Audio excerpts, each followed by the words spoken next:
Shalom, Bapak Ibu Saudara. Kita melanjutkan pelajaran kita tema gereja. Sekarang yang kedua.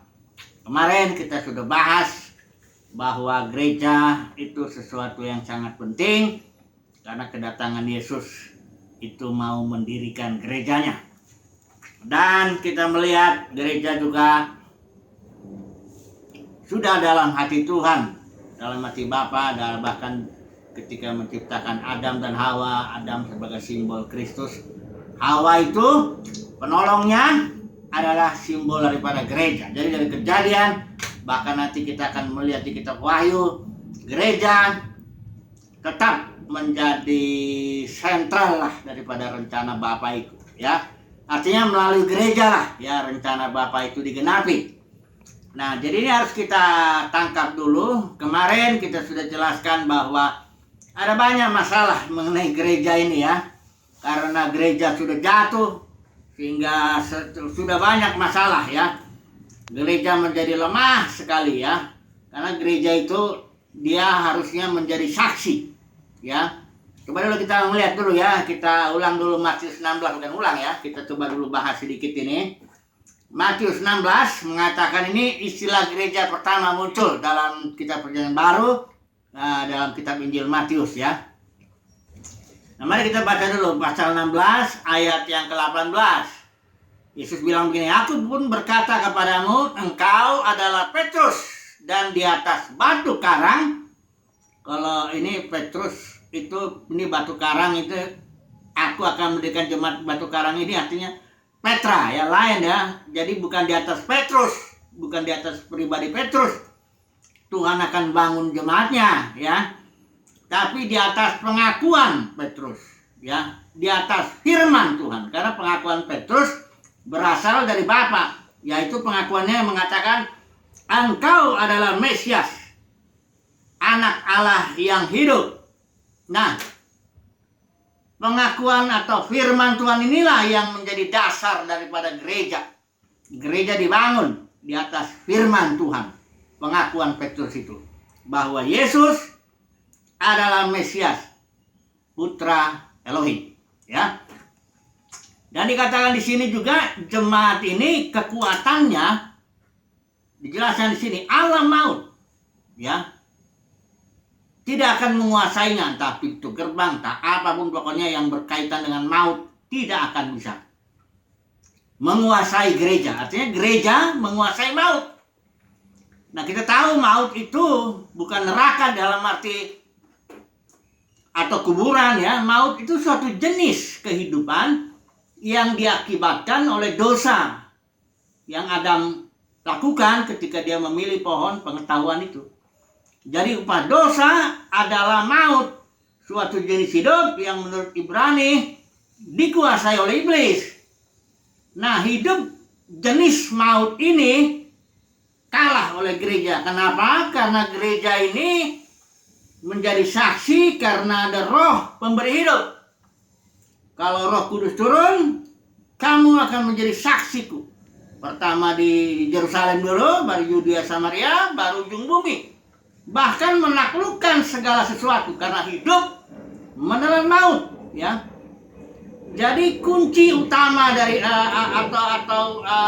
pentingnya gereja ini karena dia menjadi alat di tangan Tuhan ya, untuk menggenapkan rencana Bapa, sehingga Bapa menjadi semua dalam semua. Karena gereja ini akan menaklukkan terus ya maut, hidup menaklukkan maut ya. Perluasan gereja ini tidak akan berkesudahan ya.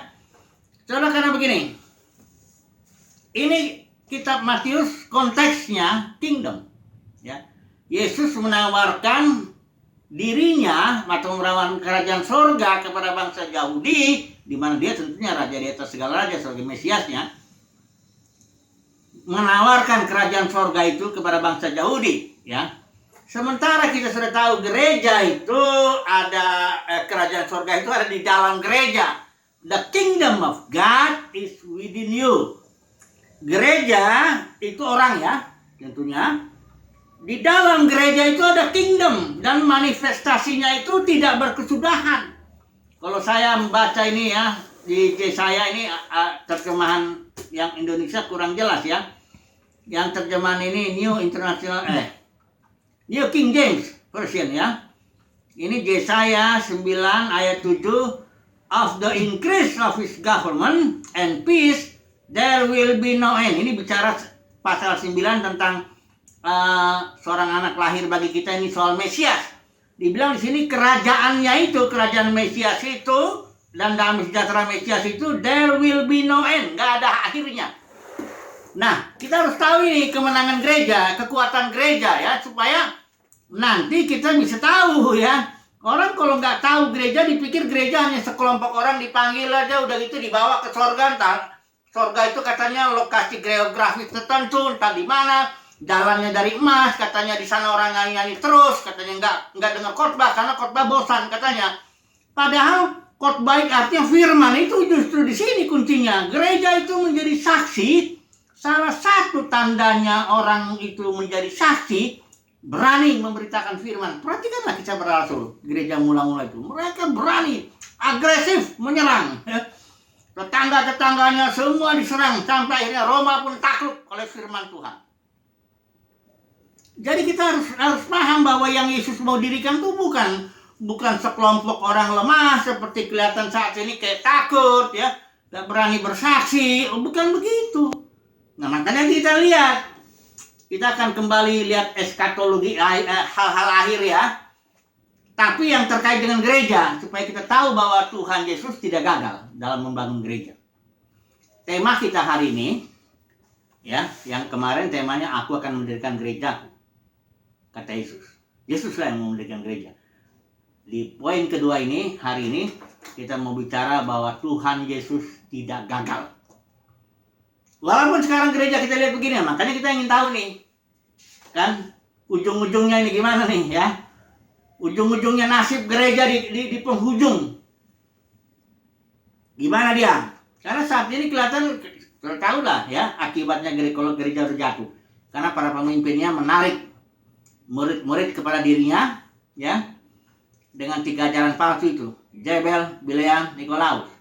Akhirnya gereja menjadi fokus kepada para pemimpin, kepada gedung, kepada organisasi, kepada ya berkat-berkat juga, datang ke gereja menjadi berkat, meminta berkat, bukan jadi berkat, meminta berkat, dan berhenti boleh dibilang atau berkurang sama sekali untuk menjadi saksi, karena dikurung sehingga fokusnya ke sini, tidak lagi menjadi saksi yang kuat ya. Karena kalau saksi itu dimanapun berada yang menjadi saksi tetap, mau di rumah, mau di sekolah, mau di pekerjaannya, mau dimanapun. Gereja itu kayak garam, dia nggak dikurung di suatu tempat. Garam itu berfungsi kalau dia masuk ke dalam suatu komunitas ya, menjadi kayak sayur, masuk ke dalam sayur, dia menggarami di situ kan, menggarami dunia. Tapi para pemimpin ini membuat gereja masuk ke dalam suatu kandang ya, 4 tembok itu kandangnya itu, yang saya sebut denominasi itu kandang sebenarnya. Itulah sangat lemah sekali gereja ini. Tapi kita lihat dulu, tunggu dulu, karena Yesus bilang, aku akan mendirikan gerejaku. Karena kalau Yesus sudah ngomong, nggak boleh gagal ya. Kalau Yesus pun gagal ya bagaimana ini ya. Pernah Yesus bilang begini sama murid-muridnya, mari kita ke seberang katanya ya, naik perahu. Murid-muridnya oke lah, naik ke seberang jalan di kitab Injil itu ya. Saya juga Yesus ketiduran, tertidur dia kan. Nah murid-muridnya menghadapi badai. Wah, badainya memang agak aneh. Memang itu kayaknya badai karena roh jahat. Karena di seberang itu, di Gadara itu ada orang yang kerasukan roh jahat. Jadi sepertinya roh jahat itu ngamuk, dia kasih badai. Sehingga murid-murid, karena murid-muridnya nelayan nih, jago-jago di laut. Tapi itu mereka nggak sanggup. Akhirnya dibangunin lah Tuhan tolonglah, kita binasa katanya. Yesus bukannya, ya Yesus bangun menghadiri itu, tapi dimarahin muridnya. Di mana imanmu katanya? Kenapa Yesus marah begitu? Karena begini, kan tadi sudah saya bilang di sini. Mari kita ke seberang. Itu berarti kalau saya sudah bicara, kalau aku sudah bicara pasti sampai kita ke seberang. Apapun juga yang kita lalui, badai ke, angin ribut ke, setan ke, apapun kita akan sampai ke sana. Kenapa? Karena aku sudah ucapkan itu. Mari kita ke seberang. Begitu juga ini. Yesus bilang, aku akan mendirikan gerejaku. Maka pasti jadi, walaupun gereja itu kena badai jatuh. Ambruk, dimakan serigala. Kalau Paulus bilang di kisah para 20 itu, serigala ganas menyerang, masuk ke dalam para pemimpin. Dan para pemimpin inilah mencabik-cabik gereja menjadi ribuan denominasi. Ya. Walaupun begitu tetap gereja, Yesus bilang, aku akan bikin gereja, aku harus jadi. Nah, kita ingin lihat jadinya ini kayak gimana. Gereja harus menaklukkan segala sesuatu. Itu rencana Bapa. Ya. Karena waktu itu murid nanya, kapan Tuhan kau membangun kerajaan bagi Israel? Itu Bapa sendiri yang tahu. Tapi kalau Roh Kudus turun ke atas kamu, kamu akan menjadi saksiku. Setelah itu setelah kamu jadi saksi, beritakan firman dengan berani. Firman itu akan menaklukkan. Perkataan kesaksian mereka ini akan menaklukkan segala sesuatu. Baru datang kerajaan surga di bumi ini. Langit dan bumi yang baru. Nah, ini yang kita melihat ya. Jadi kita harus paham dulu. Yesus tidak gagal. Dia bilang dia bahkan dibilang gini. Yohanes 12:32. Kalau aku ditinggikan, maksudnya disalib itu, mati bangkit di surga, aku akan tarik semua orang. Melalui gereja dia menariknya. Karena Yesus tetap tinggal di surga sampai pemulihan segala sesuatu, Kristus itu. Kisah para Rasul 3 ayat 21. Kristus harus tetap di surga sampai pemulihan segala sesuatu. Jadi dia akan pakai gerejanya untuk beritakan firman. Makanya Petrus waktu masalah Cornelius, sebenarnya Yesus bisa utus malaikat aja untuk ngomong sama Cornelius supaya dia bertobat. Enggak. Malaikat enggak bisa disuruh, malaikat enggak dipercayakan firman. Firman kesaksian itu dipercayakan kepada gereja. Makanya malaikat cuma disuruh bilang sama Cornelius ngomong, tolong utus orang, panggil itu Petrus, biar dia nanti yang menyampaikan firman ini. Karena malaikat dah dipercayakan begitu. Jadi harus manusia, gereja. Dan begitu gereja ngomong, selamat Cornelius ya. Dalam 200 tahun gereja mula-mula itu menaklukkan kekaisaran Roma ya, dunia pada waktu itulah. Oke. Jadi Yesus tidak gagal. Karena dia juga sudah bilang segala otoritas di surga dan di bumi sudah diberikan kepadaku. Jadi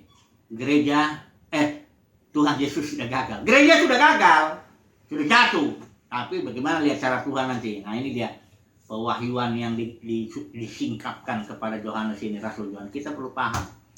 Ya, walaupun ini harus diulang-ulang ya, supaya kita tahu bahwa pada akhirnya jadilah gereja seperti yang diucapkan oleh Yesus itu, menjadi saksi dan menaklukkan segala sesuatu. Ya. Nah, mari kita melihat dulu keheranan Yohanes nih, poin pertama ya, kita akan bahas ini. Yohanes heran ya ketika dia melihat perempuan yang merupakan simbol gereja, tapi kok aneh. Karena waktu Yohanes dikasih pewahyuan yang pasal 12, dia nggak heran. Dia lihat perempuan simbol gereja, dia tahu toh. Nah, ini penuh kemuliaan Tuhan ya. Tapi kalau di pasal 17 begini, nah ini kita akan singgung dulu sebentar. Tapi poin yang akan kita lihat juga nanti adalah perkawinan anak domba ini mempelai anak domba. Siapa ini dia? Ya. Mari kita melihat dulu ya. Yang pertama, pasal 17 dulu, ayat 6. Di sini Rasul Yohanes heran ya, ketika dia diwahyukan mengenai gereja, mengenai perempuan yang agak aneh dia melihatnya ya. Kalau kita lihat dulu sebentar ya, Wahyu pasal 17 ayat 6. Di sini dibilang begini. Ayat 6. Dan aku melihat perempuan itu, gereja, mabuk oleh darah orang-orang kudus dan darah saksi-saksi Yesus. Jadi dia bingung kan? Loh, gereja harusnya kan menjadi saksi. Tapi perempuan ini mabuk. Mabuk itu artinya minum kebanyakan. Minum apa? Minum kebanyakan darah. Darah siapa? darah orang-orang kudus dan darah saksi Yesus. Dia bingung makanya, loh, gereja kan harusnya menjadi saksi, kok ini malah minum darah? Bukan sembarang darah yang diminum, darah orang-orang kudus dan darah saksi-saksi Yesus. Ya. Nah, setelah itu, dan ketika aku melihatnya, aku sangat heran. Ya, itu Rasul Yohanes yang sudah tua, ya, penuh pengenalan akan Tuhan, heran dia dikasih pewahyuan begitu. Kok ada ya gereja minum darah, mabuk karena kebanyakan minum. Darahnya bukan darah sembarang, bukan darah binatang, darah orang-orang kudus dan saksi-saksi Yesus. Inilah kejatuhan gereja di pasal 17 ini. Kalau siapa ini ya, perempuan ini kan sudah sering tuh saya singgung nih perempuan ini ya. Perempuan ini nih di pasal 5 itu pada dahinya tertulis suatu nama. Nama di sini karakter ya.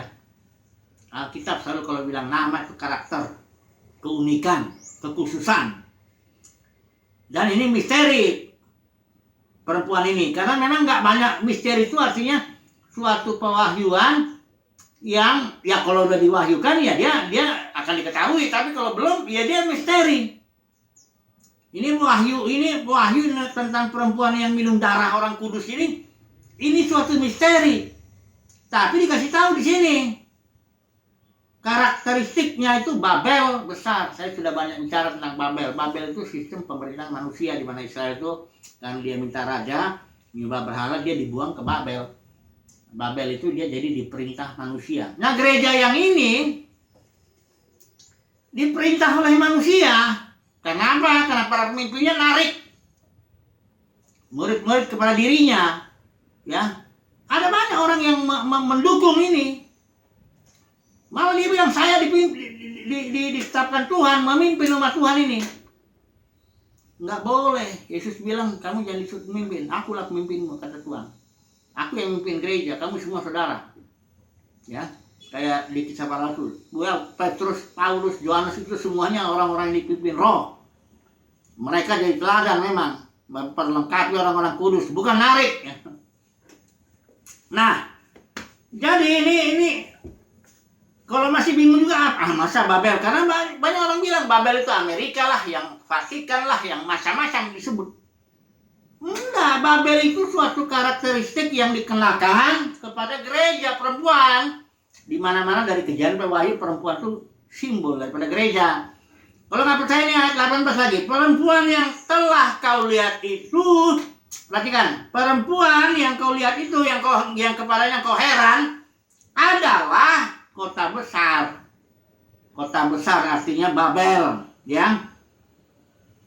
Dan ayat 18, siapa sih kota besar ini? Ayat 18 ini bagian bawah. Sudah rubuh Babel, kota besar. Ya, itu dia.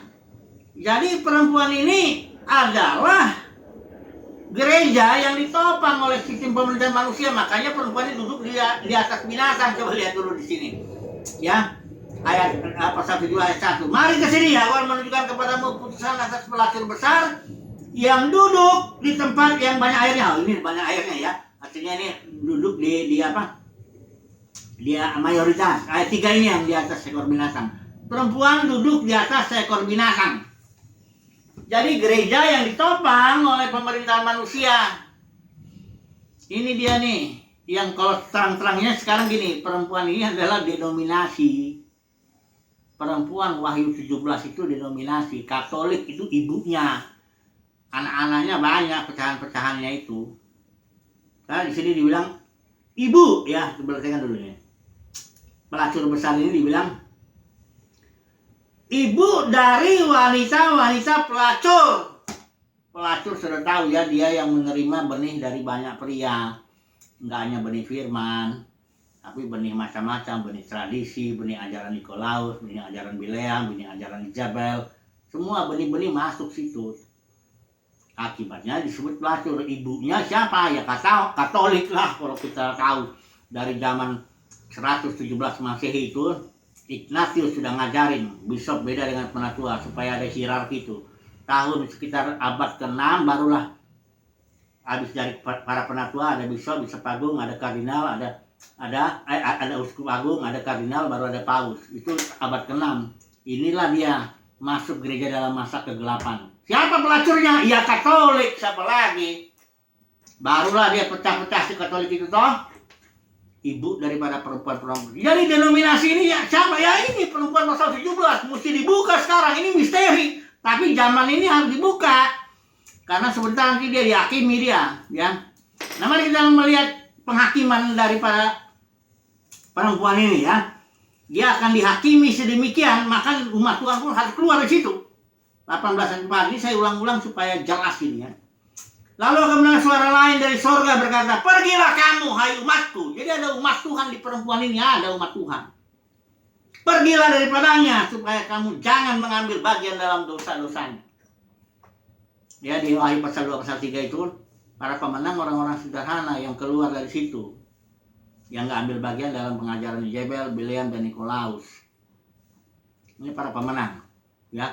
Siapa ini dia? Ini ada satu perempuan lagi pasal 12 yang diseliputi matahari, ya, realita, ya. Udah gitu bulan itu pantulannya tuh dia sudah nggak lagi hidup di alam-alam pantulan. Nah, ibadahnya udah dalam roh dan kebenaran, nggak lagi di gedung ini, gedung itu, gunung ini, gunung itu, nggak lagi. Pokoknya yang pantulan tuh simbol-simbol dia nggak lagi. Dia sudah hidup di alam matahari sejati, malaikat keempat adalah Kristus. Kemudian dia punya angka 12, pemerintahan ilahi. Ada bintang-bintangnya. Bintang-bintang itu son of God yang akan memimpin perempuannya. Dan perempuannya ada di langit, nggak bisa dilihat secara jasmani. Nah, kadang-kadang yang perempuan ini kumpulnya di mana-mana saja. Kadang di kafe, kadang di rumah, yang seringnya di rumah lah keluarga, ya. Tapi juga di jalan-jalan di mana-mana. Perempuan inilah yang nantinya melahirkan putra-putra Elohim yang akan menaklukkan segala sesuatu itu. Gereja pemenang, ya. Bukan di perempuan 17, ya. Harus jelas ini, ya. Kemudian kita masuk ke dalam mempelai anak domba ini, ya. Nah, mari kita melihat dulu di siapa mempelai anak domba ini, kan karena banyak orang pikir Yerusalem baru itu hanya kota jasmani. Bukan, Yerusalem baru itulah mempelai itu. Mari kita melihat dulu sebentar, ya. Mempelai anak domba pasal 19 ayat 7, ya. 19 ayat 7. Di sini dibilang, marilah kita bersorak-sorai dan memuliakan dia, karena hari perkawinan anak domba telah tiba dan pengantinnya telah siap sedia. Ini setelah perempuan di Wahyu 17 itu, Babel itu dihakimi sedemikian sehingga dia tidak bangkit lagi. Barulah terjadi perkawinan anak domba, ya. Nah, anak dombanya ini siapa? Mempelainya siapa? Ini kalau perhatikan, ya, di pasal 21, ya, ayat 9. Mempelainya itu Yerusalem baru, ya. Maka datanglah seorang dari ketujuh malaikat yang memegang tujuh tawar, yang penuh dengan ketujuh malapetaka terakhir itu. Lalu ia berkata kepadaku, katanya, marilah ke sini, aku akan menunjukkan kepadamu pengantin perempuan, mempelai anak domba. Kemudian Yohanes dibawa dalam roh, dia dibawa ke atas sebuah gunung, dan dia diperlihatkan kota yang kudus. Jadi mempelai anak domba adalah Yerusalem baru, ya. Karena memang sifat perjanjian lama itu, Yahweh dengan Israel itu sifatnya suami dengan istri. Kalau perjanjian baru, perjanjian lama, ya, Yahweh dengan Israel itu, Yahweh suaminya, Israel istri, ya. Itu makanya kitab nabi-nabi banyak itu cerita kalau dia menyembah berhala itu artinya percabulan rohani. Kalau di sini perjanjian baru itu bapak dengan anak. Karena Yesus itu son of God, El Elyon, bapaknya itu El Elyon, the Most High God. Jadi Yesus mewaris daripada bapak itu, segala otoritas surga di bumi itu menjadi miliknya. Kita juga raja. Yesus itu raja dari segala raja. Di sini bicara otoritas. Seorang anak yang mendapat waris. Sifat dasarnya begitu. Bukan berarti Israel nggak nyebut dia bapak, enggak.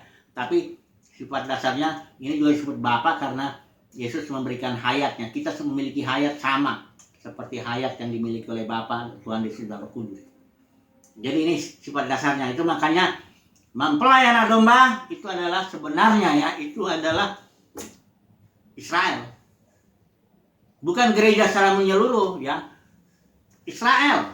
Karena ini boleh ya, mempelai anak domba Yerusalem baru itu, ya.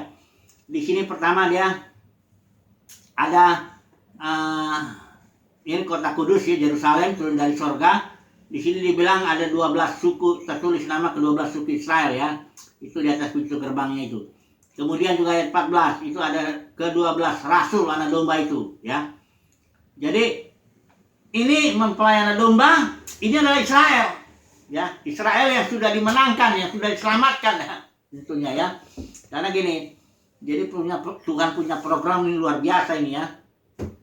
Ya mulai dulu Yesus ditolak oleh Israel, akhirnya masuklah bangsa-bangsa lain, gereja itu. Gereja dari bangsa-bangsa lain, setelah jumlahnya penuh, Israel seluruhnya akan diselamatkan. Itu Roma pasal 11 ya. Israel inilah dia mempelai domba ini terus. Ini kita melihat ini gereja di akhir zaman ini semuanya melayani. Ya, coba kita lihat. Ya, ini saya menyebutnya trilogi ministry gereja. Ya, karena Yesus nggak boleh gagal. Karena Yesus bilang, aku akan mendirikan gerejaku, Allah maut yang sebagai upah dosa itu tidak akan menguasainya, artinya akan ditaklukkan sedemikian sehingga Bapa menjadi semua dalam semua. Ini nggak boleh gagal, ya gereja nggak boleh gagal karena itu udah dibilang Yesus yang bangun itu, ya gereja pasti menaklukkan segala sesuatu. Inilah dimensinya nih di akhir zaman ini ya.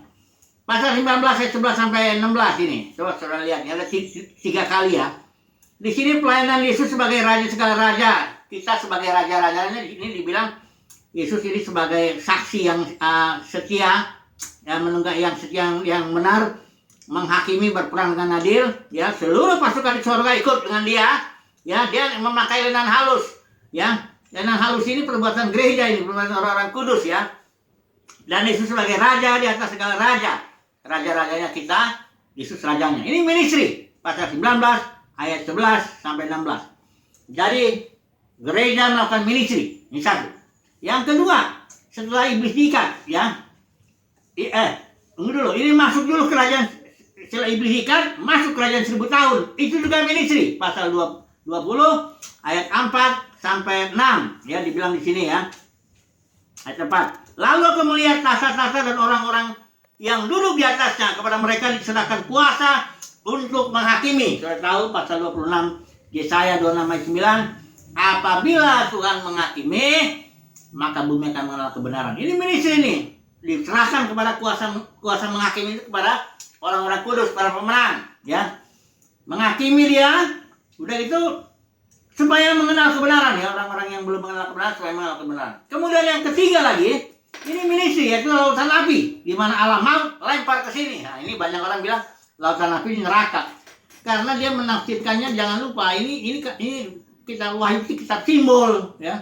Nggak bisa ditafsirkan letterlock lautan api gitu, enggak.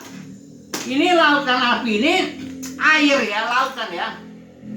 Lautan itu kan yang banyak airnya ya. Air itu di sini pasal 17 ayat 15 itu orang banyak. Coba lihat pasal 17 ayat 15 air itu. Lalu dia berkata kepadaku, semua air yang saya kau lihat di mana wajah pelacur duduk adalah ini air itu ya.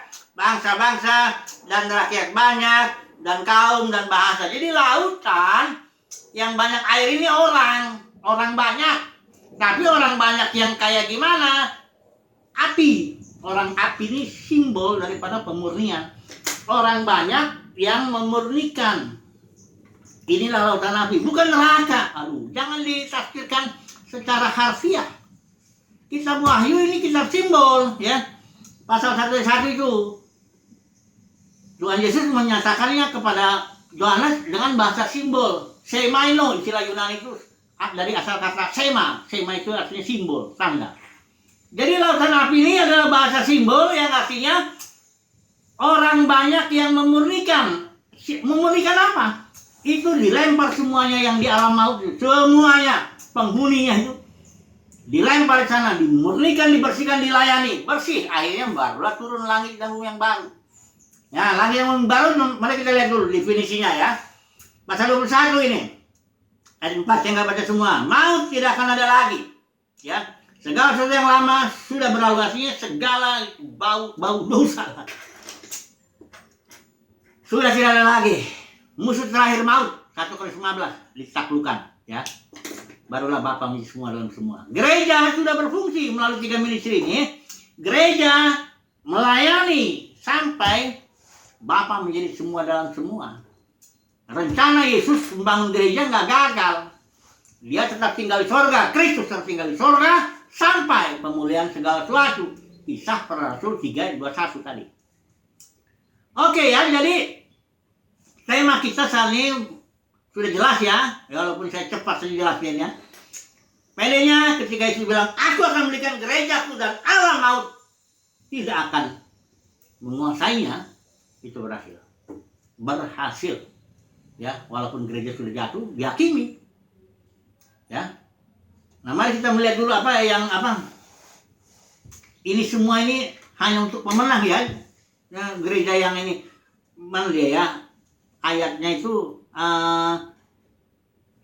Wahyu pasal 21 ya. Ayat 7. Barang siapa menang, ia akan memperoleh semuanya ini. Ini di langit dan bumi yang baru ini ya. Tapi mempelayanan domba juga melayani pasal 22 ayat yang ke ini. 17. Roh dan pengantin perempuan mempelayanan domba itu Israel masih melayani, berkata marilah, dan barang siapa yang mendengarnya hendaklah ia berkata marilah, dan barang siapa yang haus hendaklah ia datang, dan barang siapa yang mau hendaklah ia mengambil air kehidupan dengan cuma-cuma. Jadi gereja tetap berhasil menjadi saksi hanya bagi para pemenang itu. Kembali saya ingatkan dulu sebagai penutup. Kesimpulannya, pendeknya, Yesus tidak gagal ya. Dia berhasil membangun gereja. Tapi melalui para pemenang. Karena sudah kalau melalui perempuan masih 17 tidak bisa lagi. Itu sudah harus dihakimi. Dan melalui para pemenang inilah Yesus yang menjadi saksi. Yesus memakai gereja ini untuk menaklukkan segala sesuatu. Termasuk Israel dipakai. Walaupun sekarang Israel masih belum terima Yesus. Ya. Puji Tuhan lah, berhasil. Nah, kesimpulannya, ya saya percayalah yang mendengar video ini adalah umat pemenang lah. Orang-orang pilihan Tuhan. Karena hanya ini ayat ini semuanya ini bagi kita yang menang oleh karena kasih karunia-Nya. Oleh karena kita sudah dipanggil, dipilih. Karena banyak yang dipanggil, tapi sedikit yang dipilih. Yang di perempuan pasal 17 itu banyak yang dipanggil situ. Tapi kalau nggak dipilih ya udah. Tapi saya percaya yang mendengar ini dipanggil, dipilih, dan kita belajar setia lah sebagai saksi. Beritakanlah firman Tuhan. Haleluya. Amin.